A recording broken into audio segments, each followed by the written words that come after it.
માટે કે પ્રેમ કેવો હોય. પ્રેમનો આથી અદભુત પ્રસંગ મેં મારી જિંદગીમાં કદાચ સાંભળ્યો નથી સાહેબ.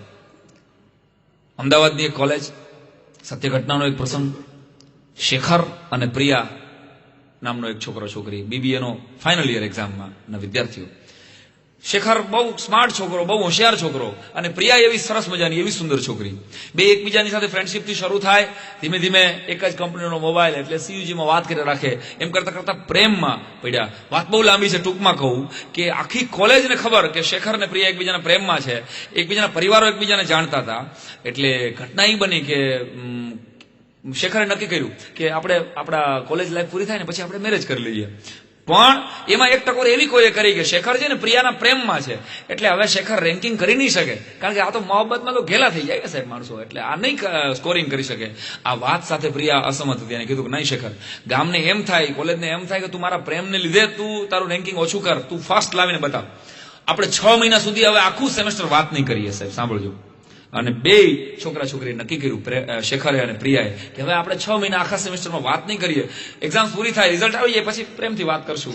અને ટૂંકમાં વાત કરું કે શેખર એ આખી કોલેજમાં ગોલ્ડ મેડલ લાવે, કોલેજમાં ફર્સ્ટ આવે, પણ એના ફાઇનલ એક્ઝામ પૂરી થાય અને જેવો હજી તો કોલેજ પૂરી થાય ને હજી પ્રિયાની યારે વાત કરવાની શરૂઆત કરે, ત્યાં જર્મનીની એક કંપની આવીને કેમ્પસ ઇન્ટરવ્યુ લઈ જાય. કેમ્પસ ઇન્ટરવ્યુ લઈ જાય અને શેખર એમાં સિલેક્ટ થઈ જાય. શેખર સિલેક્ટ થઈ જાય એટલે સીધી 21 દિવસની ટ્રેનિંગ થાય. અરે સાહેબ, 6 મહિનાથી એની પ્રિયતમા સાથે વાત નથી કરતી, બે પનાહ મોહબ્બત કરતો હતો શેખર પ્રિયાને, અને પ્રિયા શેખરને. કીધું દોસ્ત હવે તો કે હું બસ 1.5 લાખનો મારો પગાર ઓફર થયો છે અને હું 21 દિવસ આમ શું બકા વાર લાગે, આવીને તરત જ પછી તારી સાથે મેરેજ કરીને વાત કરી લઈશ અને હું તરત જ જર્મની તને ફોન કરું છું. ત્રીજા દિવસે 6 મહિનાથી વાત નહોતી થઈ એટલે ઘેલી થઈ ગયેલી પ્રિયા એના પ્રેમી સાથે, શેખર સાથે વાત કરતા કરતા સાંભળજો કે એ પોતાના ઘરમાંથી બહાર નીકળી જાય, ખ્યાલ ન રહે હું ક્યાં જાઉં છું, અને હાઈવે ઉપર હાલવા માંડે. હાઈવે ઉપર આવી જાય અને એક બરાબર જોરથી ટ્રક આવે અને ધાડ કરતી પ્રિયાને ઉડાડી દે. ત્યાં પ્રિયાને બ્રેન હેમરેજ થઈ જાય, પ્રિયા ઓફ થઈ જાય. આખી કોલેજ, હજી તો કોલેજ પૂરી જ થઈ હતી સાહેબ, આખી કોલેજ પ્રિયાની ઘરે છે, એના શેખરના મા બાપને બોલાવવામાં આવે. આખી કોલેજના તમામ મિત્રો નક્કી કરે કે હવે ભૂલે ચૂકે કોઈ શેખરના સમાચાર ન આપતા, કારણ કે નહીતર તો એ અહીંયા સુસાઇડ કરી લેશે, આપણે આપણા બે મિત્રોને ખોઈ બેસશું.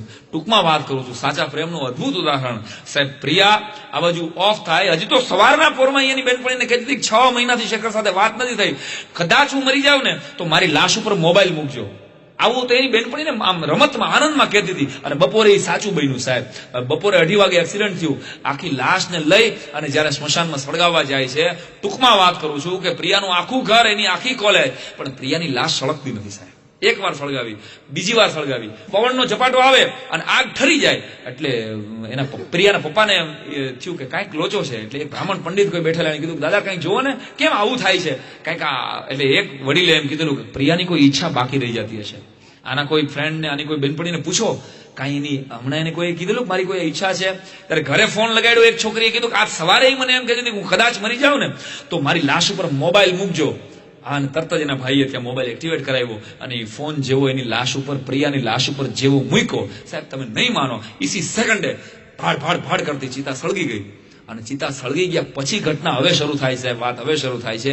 21 દિવસ પૂરા થાય અને 21મા દિવસની સવારમાં શેખરનો ફોન પ્રિયાના ઘરમાં લેન્ડલાઈન ઉપર આવે કે માસી તમે પ્રિયાને કહેતા નહીં, હું સીધો ઘરે આવું છું પ્રિયાને સરપ્રાઈઝ આપવા માટે. અને જમીન હરકી જાય પ્રિયાના મા બાપને.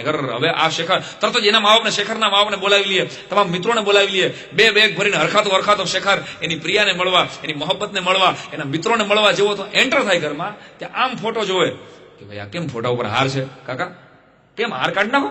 એટલે બધા વાત કરે કે શેખર તું હિંમત રાખ દોસ્ત, પ્રિયા હવે આપણી વચ્ચે નથી. તો કે શું મજાક કરો છો તમે બધા, આવી કેમ મજાક કરો છો? અરે કે ના ખરેખર કહું છું, પ્રિયા હવે આપણી વચ્ચે નથી. તારી સાથે વાત કરતા કરતા ત્રીજા દિવસે જ બરાબર એનું એક્સિડન્ટ થયું અને પ્રિયાને બ્રેન હેમરેજ થઈ ગયું. જો આ એનું ડેથ સર્ટિફિકેટ, આ એની શ્રદ્ધાંજલિના ફોટા. અમે બધા થોડા ખોટું બોલી અને આવી મજાક કરીએ તારી સાથે.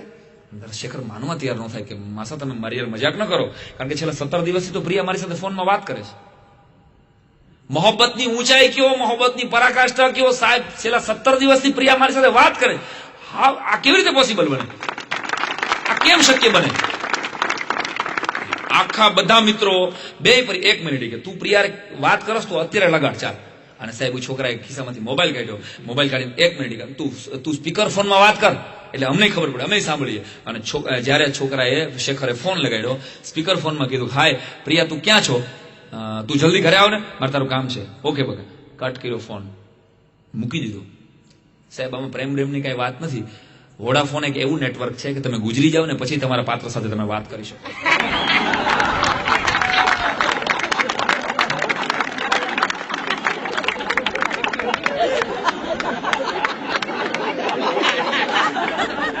કેમ રહ્યું? બધી વાતો કઈ ગંભીર જ ના હોય યાર. બધી લવ સ્ટોરી ગંભીર થોડી હોય યાર.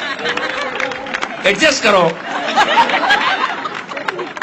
એટલે છોકરા છોકરીઓને વિનંતી કરું છું કે મા બાપના સપનાઓ લઈને ભણવામાં ટાઈમ કાઢો, ફોનમાં વાતો કરવામાં ટાઈમ કાઢો. માં તો ગુજરી જાઓ પછી હારી કવરેજ છે ને હારો ફોન ચલો મરી જાઓ પછી કરી શકશો યાર. કારણ કે આજના છોકરાઓ ફેસબુકમાં 4 કલાક બેસે છે પણ બુકને ફેસ નથી કરતા. રાઈટ? આજના છોકરાઓ છોકરીઓ ફેસબુકમાં 4 કલાક બેસે છે પણ બુકને ફેસ નથી કરતા. સાલું ગૂગલમાં બધું ગોઈતા કરે છે પણ એના મા બાપના સપના નથી મળતા ભલા માણસને ગૂગલમાં. ત્યારે સાહેબ યાદ કરાવી દો આ વાત.